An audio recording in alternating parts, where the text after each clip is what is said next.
खतानी लिखतानी रोजे रोजे नमवाया चरवा पा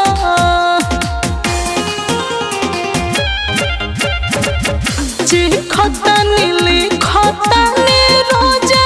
रोजे नमवाया चरवा पा मैं जी अब नहीं जनुआ के बिना मिले जाए देखा बड़वा मैं जी अब नहीं जनुआ के बिना मिले जाए देखा बड़वा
जनुआ के बिना मिले